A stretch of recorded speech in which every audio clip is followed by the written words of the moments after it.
what happens in horizontal scaling is that we have currently in our architecture we have a single database server and a single application server, right?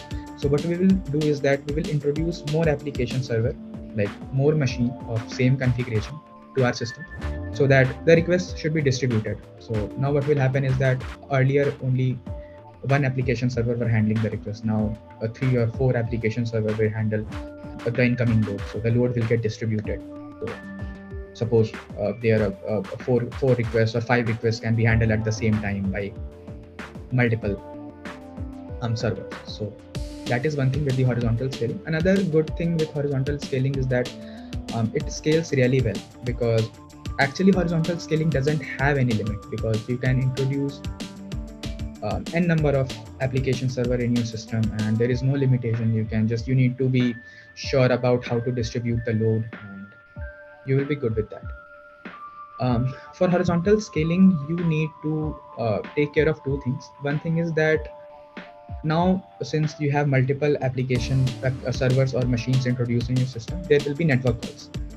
There will be RPC calls, remote procedure calls, or API calls, because in order to so that 2 servers can communicate. Because now, since there are different machines and there can be a chance that they are placed at different geographical locations. So one thing is that there will be RPC calls, network procedure calls, and another thing is that you need to have a load balancer, because now what's happening is that there are more than one application server. So client should know that to which application server they should send their request to. So in that case, now load balancer comes into picture. What load balancer does is that it distributes the request to those servers. What happens in vertical scaling is that we don't introduce more machines in our system. Instead of that, we increase the computation power or computation capacity of the existing machine. So what we can do is that we can increase the RAM, increase the memory, increase the storage capacity, increase the cores of the processors of a single machine, so that it can handle more requests.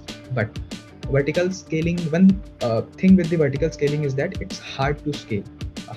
Because every machine has a capacity, right? You can't increase the computation beyond a certain limit.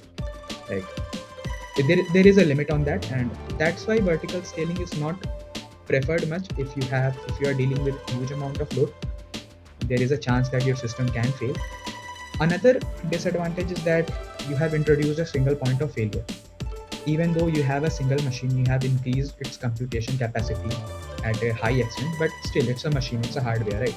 So it can fail. Like someone can accidentally plug off the remove its plug, or there can be some hardware failure, ROM failure, anything that has happened due to which that system stops working. So in that case, your entire system will get halt, basically, because you are dependent on that machine, on that single machine which you have vertically scaled.